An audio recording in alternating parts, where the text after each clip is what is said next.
यूं तो भारत और भारतीयों का इतिहास हजारों साल पुराना माना जाता है।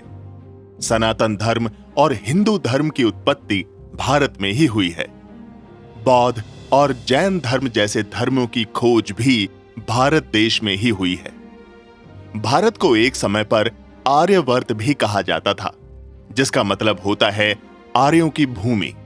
इतिहासकारों के मुताबिक भारत में वैदिक सभ्यता की नींव आर्यंस ने रखी थी।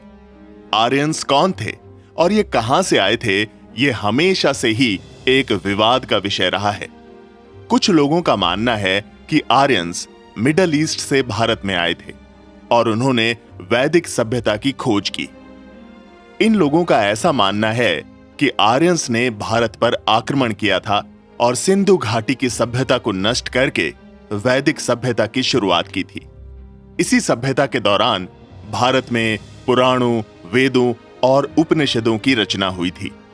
तो वहीं इतिहासकारों का एक दूसरा वर्ग कहता है कि आर्यंस बाहर से नहीं आए थे, बल्कि ये भारत के मूल निवासी थे। भारत के मूल निवासियों ने ही सनातन धर्म और हिंदू संस्कृति की शुरुआत की थी और इसके बाद भारत से ही आर्यंस मिडिल ईस्ट और यूरोपियन कंट्रीज में फैले थे। असल में इंडियंस और यूरोपियंस दोनों को ही आर्यंस का वंशज माना जाता है। आज उत्तर भारत के लोगों में आर्यंस के जीन्स भी पाए जाते हैं, जिससे साफ हो जाता है कि कभी भारत में आर्यंस का राज हुआ करता था। वहीं दूसरी ओर हिटलर और अनेकों यूरोपियंस का ऐसा मानना है कि आर्यंस मूल रूप से यूरोप के रहने वाले थे।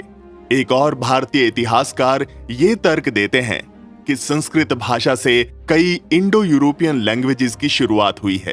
तो वहीं दूसरी ओर कई हिस्टोरियंस इंडो यूरोपियन लैंग्वेजेस को संस्कृत का प्राचीन वर्जन मानते हैं। ये बहस इसलिए होती है क्योंकि संस्कृत और इंडो यूरोपियन लैंग्वेजेस में कई सिमिलैरिटीज देखने को मिलती हैं। लेकिन सवाल ये आता है कि आखिर आर्यंस कौन थे? क्या सच में आर्यंस बाहर से आए थे और उन्होंने भारत पर आक्रमण किया था? क्या आर्यन इन्वेजन थियरी सही है या फिर ये इतिहास को बदलने के लिए बनाई गई एक मनगढ़ंत कहानी है? जिन आर्यंस ने वेदों की रचना की, जो धार्मिक प्रवृत्ति के लोग थे और भगवान पर आस्था रखते थे, क्या वो लोग किसी देश में जाकर नरसंहार कर सकते थे? क्या वो किसी सभ्यता को नष्ट कर सकते थे?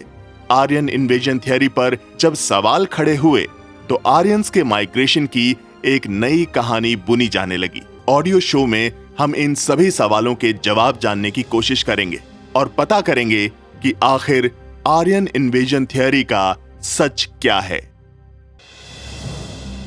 आर्यन इन्वेजन थियरी के बारे में आज इतिहास के किताबों में काफी कुछ लिखा है। यहां तक कि स्कूलों में भी आर्यन इन्वेजन थियरी के बारे में पढ़ाया जाता है, जिसमें बताया जाता है कि आर्यन बाहर से भारत में आए थे और उन्होंने इंडिया को इन्वेड किया था। इसके बाद उन्होंने एक समृद्ध सभ्यता की नींव भारत में रखी थी।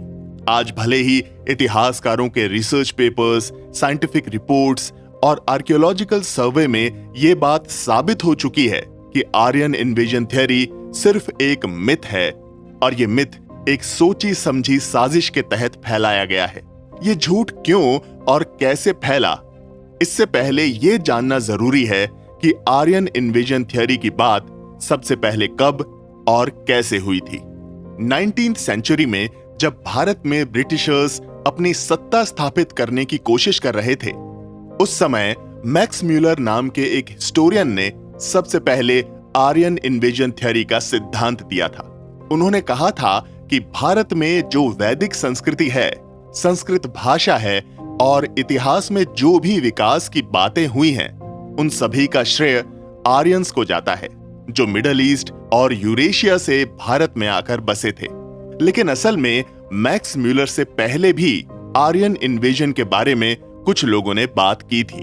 साल 1583 में इटालियन ट्रैवलर फिलिपो ससेटी ने सबसे पहले संस्कृत और यूरोपियन लैंग्वेजेस में कुछ सिमिलैरिटीज देखी थी। उन्होंने देखा कि संस्कृत में जिन्हें हम देव कहते हैं, उन्हें इटालियन लैंग्वेज में डियो कहा गया है। सांप को संस्कृत भाषा में सर्प कहा गया है और इटालियन लैंग्वेज में सांप को सर्पे कहा जाता है। कुछ नंबर्स में भी उन्हें ऐसी ही सिमिलैरिटीज देखने को मिली, जैसे सप्त को सेटे, अष्ट को ऑटो और नव को नोवे कहा जाता है। फिलिपो को यह सब देखकर काफी हैरानी हुई। उन्होंने इस पर डीप रिसर्च की। गोवा में बैठकर उन्होंने 32 लेटर्स यूरोप भेजे थे, जिनमें इंडो यूरोपियन लैंग्वेजेस और संस्कृत भाषा में ऐसी ही कॉमन बातें कही गई थीं। फिलिपो के बाद साल 1746 में विलियम जोन्स ने उन्हीं की रिसर्च को आगे बढ़ाया। उन्होंने संस्कृत लैंग्वेज को मदर लैंग्वेज का दर्जा दिया और इंडो यूरोपियन लैंग्वेजेस को सिस्टर लैंग्वेजेस कहा। उन्होंने ये तो बताया कि संस्कृत भाषा करीब 4000 साल पुरानी है, लेकिन साथ ही उन्होंने इसे यूरोपियन लैंग्वेज बता दिया। उन्होंने जर्मन, ग्रीक और लैटिन लैंग्वेज को संस्कृत भाषा से कंपेयर किया और देखा कि माता शब्द को संस्कृत में मात्र कहते हैं और जर्मन में म्यूटर कहा जाता है। संस्कृत में 3 को त्रायस कहा जाता है और लैटिन में इसे त्रेस कहते हैं। इसी तरह कई वर्ड्स में उन्होंने भी सिमिलैरिटीज देखी। ये वो दौर था जब ईस्ट इंडिया कंपनी भारत में अपना वर्चस्व कायम करने की कोशिश कर रही थी। असल में ब्रिटिशर्स और अन्य यूरोपियंस हमेशा से ही खुद को सुपीरियर मानते आए हैं। जब वो भारत आए और यहाँ पर उन्हें वेदों और पुराणों के बारे में पता चला तो उन्हें काफी हैरानी हुई। आयुर्वेद और योग जैसी पद्धति से भी ब्रिटिशर्स काफी प्रभावित हुए।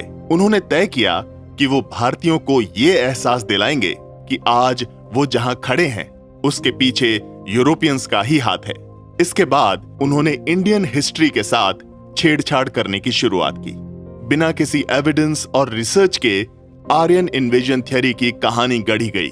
मैक्स म्यूलर और मैकॉले जैसे हिस्टोरियंस ने इस कहानी को स्ट्रक्चर दिया। भारत में एक प्रोपेगेंडा चलाया गया, लोगों को गलत इतिहास पढ़ाया जाने लगा। इन सब के साथ ही ब्रिटिशर्स ने नॉर्थ इंडियंस और साउथ इंडियंस को भी इस थ्योरी के माध्यम से डिवाइड करने की कोशिश की। लेकिन जब आर्यन इन्वेजन थ्योरी को लेकर असल में रिसर्च की गई तो सच सबके सामने आ गया। आखिर कैसे ब्रिटिशर्स ने नॉर्थ इंडियंस और साउथ इंडियंस को डिवाइड किया? ऐसे कौन से एविडेंस और रिसर्च पेपर्स हैं जो आर्यन इन्वेजन थ्योरी को लेकर दूध का दूध और पानी का पानी कर देते हैं? कैसे आर्यन इन्वेजन थ्योरी से ब्रिटिशर्स की हिपोक्रेसी दुनिया के सामने आई? अपकमिंग एपिसोड्स में इन सभी सवालों के जवाब हम जानेंगे। ब्रिटिशर्स ने आर्यन इन्वेजन थ्योरी को लेकर जो कहानी बुनी थी, उनमें उन्होंने कोई तर्क या तथ्य पेश नहीं किए थे। सिर्फ इंटरप्रिटेशंस के आधार पर उन्होंने इतिहास को बदलने की कोशिश की थी। अपनी थ्योरी में उन्होंने कहा था कि उत्तर भारत के जो मूल निवासी थे वो डार्क और ब्लैक थे। उन्हें भाषा का ज्ञान नहीं था। वो ना तो लिपि के बारे में जानते थे और ना ही खेती बाड़ी का उन्हें ज्ञान था।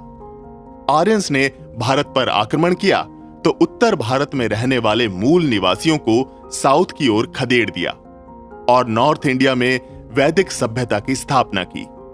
उनका मानना है कि आर्यंस लंबी चौड़ी कद काठी वाले थे। उनकी नाक बड़ी थी और रंग गोरा हुआ करता था। वो लोग घोड़ों पर सवार होकर भारत आए थे। वो रथ के आगे घोड़े बांधकर चला करते थे। वो तलवारबाजी और धनुष बाण चलाने में पारंगत हुआ करते थे। फार्मिंग और पशुपालन के बारे में उन्होंने भारतीयों को सिखाया। लेकिन इन सब बातों को लेकर ब्रिटिशर्स के पास एक भी पुख्ता एविडेंस नहीं था। यदि आर्यंस ने भारत पर आक्रमण किया होता तो उसके कई सबूत हमारे पास मौजूद होते। वेदों में युद्ध का वर्णन जरूर किया जाता। यदि यूरोपियंस वाकई में इतने समझदार थे तो उन्होंने भारतीय पुराणों में अपना महिमा मंडन क्यों नहीं किया? यदि सिंधु घाटी की सभ्यता को उन लोगों ने नष्ट किया होता तो वहां पर नरसंहार जैसे कुछ सबूत जरूर देखने को मिलते। अपनी बात को सही साबित करने के लिए ब्रिटिशर्स ने कहा कि उन्हें सिंधु घाटी की सभ्यता में खुदाई के दौरान कई नरकंकाल मिले हैं और कुछ लोगों ने आंख बंद करके उनकी बातों को सच भी मान लिया। लेकिन एएसआई के बी लाल ने जब इस पर रिसर्च की तो पता चला कि वो मानव कंकाल अलग अलग लेयर्स में मिले हैं, जिससे पता चलता है कि उन लोगों की मौत अलग अलग टाइम पीरियड में हुई होगी। उन्होंने अपनी रिसर्च में यह भी बताया कि भारत में ही संस्कृत, पाली और प्राकृत भाषाओं का जन्म हुआ है।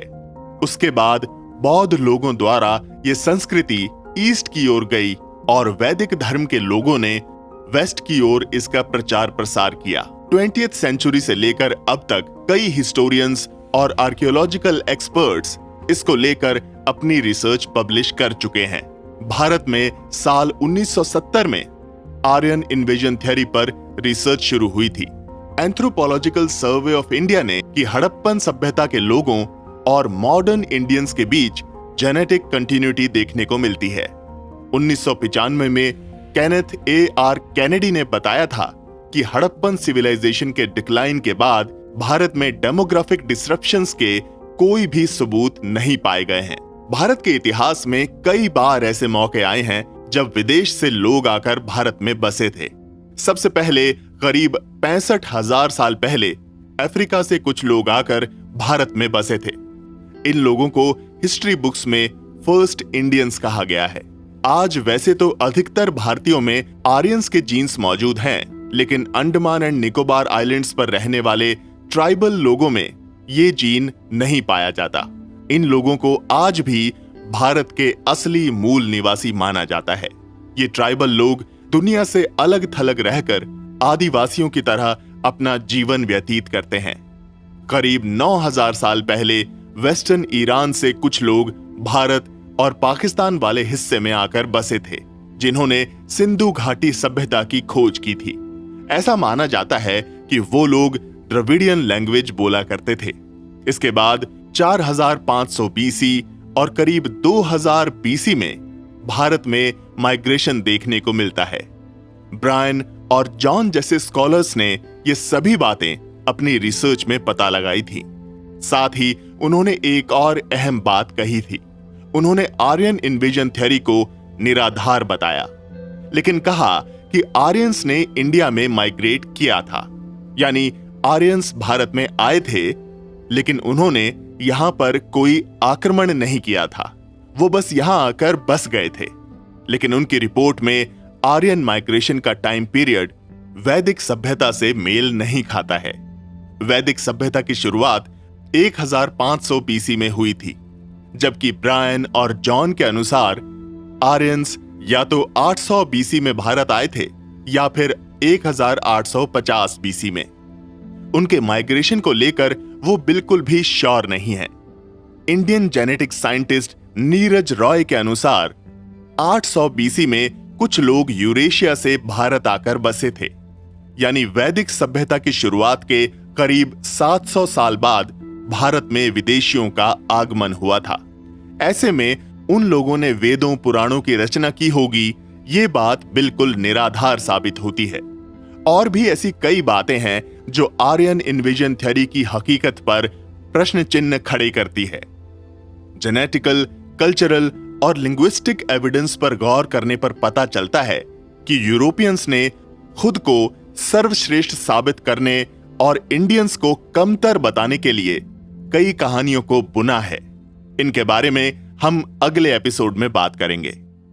पिछले 2 से 3 दशकों में एंथ्रोपोलॉजी यानी मानव विज्ञान ने जेनेटिक्स के फील्ड में काफी तरक्की की है। जेनेटिक्स की स्टडी आर्यन इन्वेजन थ्योरी की गुत्थी को काफी हद तक सुलझाने में मदद करती है। साल 1999 में एस्टोनियन बायोलॉजिस्ट टूमास किविसिल्ड ने इंडियंस के जीन्स के सैंपल्स कलेक्ट करके एक जेनेटिक स्टडी की थी। उन्होंने यूरोपियंस और इंडियंस के जीन्स को कंपेयर किया और दोनों में एक डीप कनेक्शन पाया। उनके मुताबिक पिछले 40,000 सालों से यूरोपियंस और इंडियंस के जीन्स की मिक्सिंग होती आई है। इससे पता चलता है कि आर्यन जीन, जिसे आज R1A1 जीन कहा जाता है, वो हजारों सालों से भारतीयों में मौजूद है। लेकिन ये भारतीयों का मूल जीन था और यहां से यूरोप गया और फिर बाहर से ये जीन इंडिया में ट्रांसफर हुआ। इस बारे में टूमस स्पष्टता के साथ कुछ नहीं कह पाए थे। साल 2006 में इंडियन एक्सपर्ट्स ने इस पर अपने रिसर्च पेपर्स पब्लिश किए। संघमित्रा सेन गुप्ता ने बताया कि हजारों साल पहले सेंट्रल एशिया से जीन फ्लो तो हुआ था, लेकिन वो बहुत माइनर था, इतना माइनर कि उससे इंडिया की नेटिव पॉपुलेशन पर कोई असर नहीं पड़ा था। उन्होंने अपनी रिसर्च में यह भी कहा है कि आज तक ऐसा कोई पुख्ता प्रमाण नहीं मिला है जिससे यह बात साबित हो सके कि R1A1 जीन सेंट्रल एशिया से भारत में आया है। यदि आर्यंस बाहर से भारत में आए होते और उन्होंने द्रविड़ लोगों को साउथ की ओर धकेला होता तो नॉर्थ इंडियंस और साउथ इंडियंस के जीन्स में काफी डिफरेंस देखने को मिलता। जेनेटिक्स एक्सपर्ट संघमित्रा साहू ने इस पर डीप रिसर्च की और इंडियंस को 2 ग्रुप्स में डिवाइड किया। उन्होंने ये पता लगाने की कोशिश की कि आखिर द्रविडियंस और नॉर्थ इंडियंस के जीन्स में कितना डिफरेंस है। जेनेटिक डिफरेंस को FST यूनिट के जरिए मेजर किया जाता है। उनकी रिपोर्ट में उत्तर भारतीयों और दक्षिण भारतीयों के जीन्स में सिर्फ 0.07% का डिफरेंस पाया गया। यानी देखा जाए तो दोनों ही भारत के मूल निवासी रहे हैं। संघमित्रा साहू ने दावा किया कि R1A1 जीन भारत का ही है। असल में भारत एक डाइवर्स कल्चर वाला देश रहा है। डाइवर्सिटी के कारण इंडियन लोगों के जीन्स में भी काफी डाइवर्सिटी देखने को मिलती है। आज कश्मीर के लोगों और मध्य भारत के लोगों के बीच जीन्स में अंतर देखा जा सकता है। नॉर्थ ईस्ट के रहने वाले लोगों के जीन्स भी नॉर्थ इंडियन से थोड़े अलग हैं। भारत में समय समय पर स्मॉल माइग्रेशंस होते रहे हैं। दुनिया भर के लोग हमेशा से ही भारत की ओर अट्रैक्ट होते आए हैं, कभी भारत पर आक्रमण करने के उद्देश्य से तो कभी व्यापार करने के उद्देश्य से। पिछले हजारों सालों से लोग भारत का रुख करते आए हैं और भारत में आने के बाद जल्दी से यहां से किसी का जाने का मन नहीं करता। ऐसे में बाहर से आए लोग भारतीयों के साथ घुल मिल जाते हैं, यहां की महिलाओं से संबंध बनाते हैं और अपना परिवार आगे बढ़ाते हैं। इस कल्चरल ट्रांसफॉर्मेशन के कारण ही इंडियंस के जीन्स में भी काफी डाइवर्सिटी देखी जा सकती है। जेनेटिक स्टडी से यह बात साबित हो जाती है कि आर्यंस भारत के ही मूल निवासी थे और वो सेंट्रल एशिया, रूस, यूरोप या यूक्रेन से भारत नहीं आए थे। इसके अलावा भाषा और कल्चरल एविडेंस भी ब्रिटिशर्स की थ्योरी को पूरी तरह गलत साबित करते हैं और उनके झूठ को बेनकाब करते हैं। वो कैसे, जानेंगे अपकमिंग एपिसोड में। साल 2017 में टोनी जोसेफ ने एक आर्टिकल लिखा था जिसके बाद आर्यन इन्विजन थ्योरी को लेकर एक नई बहस छिड़ गई थी। उन्होंने बताया था कि हजारों साल पहले अफ्रीका से लोग इंडिया आए थे। उसके बाद कुछ नए इमिग्रेंट्स आए जिन्होंने भारतीयों को फार्मिंग सिखाई। इन लोगों ने सिंधु घाटी सभ्यता डेवलप की थी। इसके बाद कुछ और इमिग्रेंट्स भारत आए थे जिन्होंने भारत में सनातन धर्म और संस्कृत भाषा की नींव रखी थी। यानी टोनी जोसेफ के अनुसार भारतीयों को आज जो भी ज्ञान है वो सब विदेशियों का दिया हुआ है, इनका अपना कुछ नहीं है। उनकी ये रिपोर्ट काफी हास्यप्रद लगती है, लेकिन भारत में इतिहासकारों के एक समुदाय और वेस्टर्न मीडिया ने उनकी रिपोर्ट को खूब सराहा था। वेस्टर्न मीडिया, ब्रिटिशर्स और यूरोपियंस के अनुसार उन लोगों ने भारत में आकर संस्कृत लैंग्वेज की खोज की। इंडो यूरोपियन लैंग्वेजेस से ही संस्कृत की खोज हुई, जबकि अन्य हिस्टोरियंस की माने तो संस्कृत भाषा की उत्पत्ति इंडियन सब कॉन्टिनेंट में हुई है और यहां के लोगों ने मिडिल ईस्ट के लोगों और यूरोपियंस को इंडो यूरोपियन लैंग्वेज का ज्ञान दिया। और यह बात काफी हद तक सही भी लगती है। आज संस्कृत भाषा को दुनिया की सबसे प्राचीन भाषाओं में से एक माना जाता है। भारत के सभी ग्रंथ संस्कृत और प्राकृत भाषा में ही लिखे गए हैं। अगर यूरोपियंस इतने ही होशियार थे तो उन्होंने यूरोप में इन ग्रंथों की रचना क्यों नहीं की? अगर वो वेदों, पुराणों और सनातन धर्म के बारे में जानते होते तो यकीनन यूरोप में भी हमें इस प्रकार की रचनाएं देखने को मिलती। लेकिन आज यूरोपियंस के पास इतिहास के नाम पर कुछ नहीं है। हाँ, कुछ ग्रीक गॉड्स का जिक्र जरूर मिलता है, लेकिन वो माइथोलॉजिकल स्टोरीज ऋग्वेदिक काल के बाद की हैं। कोई भी व्यक्ति जब किसी साहित्य की या वेद की रचना करता है तो उसमें अपना बखान और महिमा मंडन जरूर करता है, अपनी उपलब्धियों के बारे में बताता है या फिर अपने नेटिव प्लेस का गुणगान उसमें जरूर करता है। लेकिन वेदों में कहीं भी यूरोप या मिडिल ईस्ट की किसी भी जगह का वर्णन नहीं है। वहां की नदियों, तालाबों, पहाड़ों या अन्य जगहों के बारे में वेदों में कुछ नहीं लिखा है। सभी पुराणों और वेदों में भारत का ही गुणगान देखने को मिलता है। भारत को इन वेदों में पवित्र भूमि बताया गया है। सिंधु नदी, सतलुज नदी, गंगा, यमुना से लेकर कावेरी नदी तक का जिक्र भारतीय शास्त्रों में देखने को मिलता है। यहाँ पर एक गौर करने वाली बात यह है कि वेदों में दक्षिण भारत में बहने वाली नदियों का भी जिक्र किया गया है। यदि वास्तव में आर्यंस ने भारत पर आक्रमण किया होता और द्रविडियंस को उत्तर भारत से खदेड़ा होता तो साउथ इंडिया का वर्णन वो कभी भी अपनी रचनाओं में नहीं करते। असल सच्चाई तो यह है कि भारत से संस्कृत भाषा पूरे मिडिल ईस्ट और यूरोप में फैली है। तभी इंडो यूरोपियन लैंग्वेजेस के शब्द संस्कृत भाषा से प्रेरित नजर आते हैं। आज यूरोप में जहां भी इंडो यूरोपियन लैंग्वेज बोली जाती है उन लोगों में R1A1 जीन पाया जाता है। इससे एक बात तो स्पष्ट है कि लैंग्वेज के साथ साथ लोगों का भी माइग्रेशन हुआ होगा। लेकिन लिंग्विस्टिक आधार पर आर्यन इन्वेजन थ्योरी पूरी तरह निराधार नजर आती है। लैंग्वेज और जेनेटिक रिसर्च में अब तक ऐसे कोई भी एविडेंस नहीं मिले हैं जो आर्यन इन्वेजन थ्योरी को सही बताते हैं। हाँ, इसके विपरीत कई बातों की रिपोर्ट और रिसर्च के बारे में अब तक हम बात कर चुके हैं।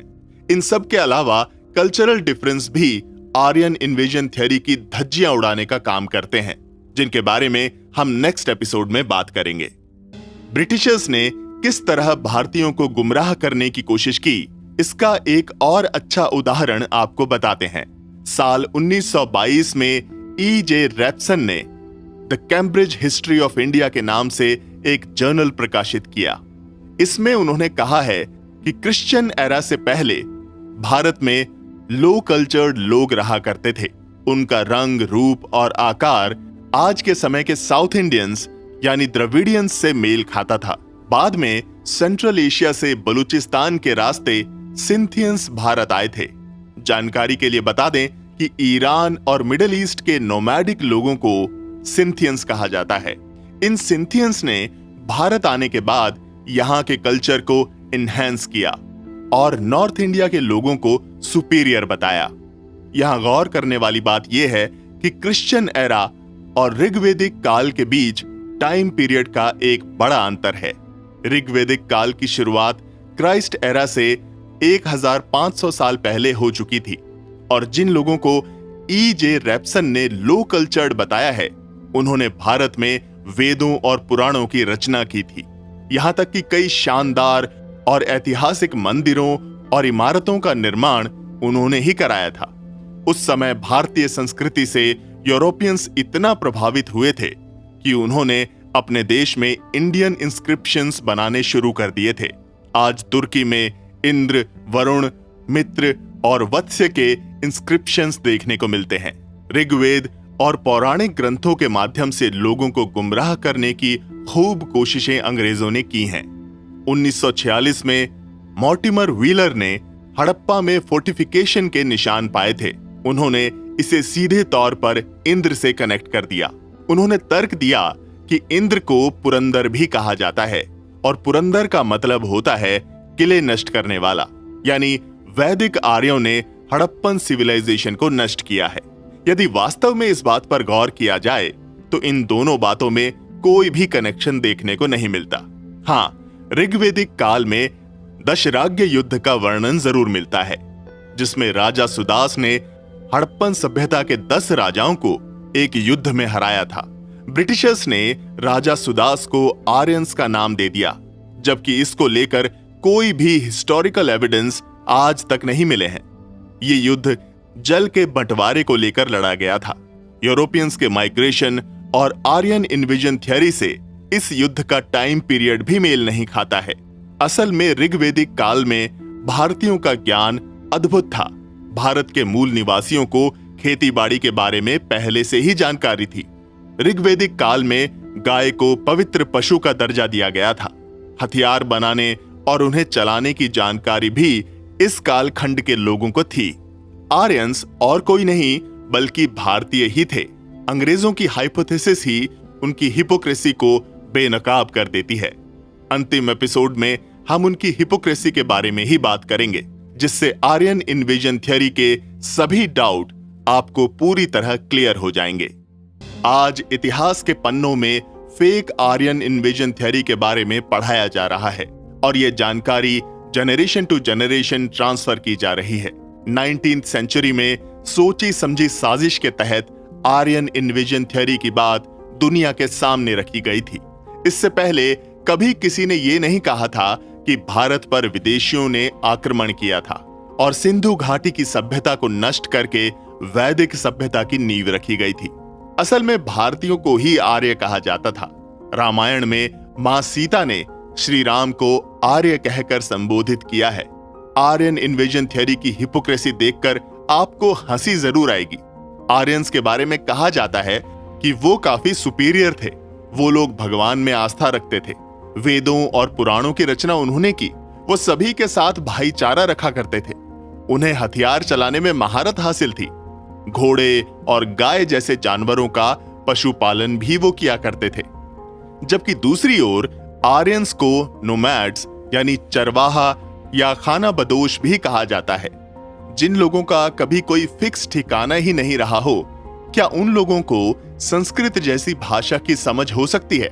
जो लोग भगवान और आस्था में विश्वास रखते होंगे, क्या वो किसी दूसरे देश पर आक्रमण करके वहां की एक समृद्ध सभ्यता को नष्ट करेंगे? जो सभ्यता भारत में विकसित हुई, क्या वो सभ्यता ईरान, रूस या यूरोप में विकसित नहीं कर सकते थे? अगर आप गहराई से विचार करेंगे तो इन सभी सवालों के जवाब आपको खुद मिल जाएंगे और समझ आ जाएगा कि सिर्फ भारतीयों को कमतर आंकने और खुद को सुपीरियर बताने के लिए आर्यन इन्वेजन थ्योरी की रचना की गई थी। हाँ, इस बात से इनकार नहीं किया जा सकता कि हजारों साल पहले अफ्रीका के जंगलों से मानव सभ्यता की शुरुआत हुई थी और वहां से फिर लोग दुनिया के कोने कोने में फैले थे। बाल गंगाधर तिलक के अनुसार आर्कटिक रीजन से कुछ लोग भारत आकर बसे थे और वहीं कुछ लोगों का मानना है कि ईरान से पलायन करके हिंदुकुश पर्वत पार करके इंसानों ने भारत में रहना शुरू किया था और सैकड़ों हजारों साल तक भारत में रहने के बाद वो लोग भारत के मूल निवासी कहलाने लगे थे और उन्हीं लोगों को आर्यंस का नाम दिया गया था। आर्यंस बाहरी नहीं थे बल्कि भारत के ही मूल निवासी थे। आज भी इसको लेकर कई रिसर्च और सर्वे जारी हैं और समय समय पर कई चौंकाने वाले खुलासे दुनिया के सामने आते रहेंगे। लेकिन आर्यन इन्वेजन थ्योरी को सच साबित करने वाला कोई भी सबूत आज तक किसी को नहीं मिला है। आर्यन इन्वेजन थ्योरी को लेकर आपकी क्या राय है? कमेंट सेक्शन में हमारे साथ जरूर शेयर करें।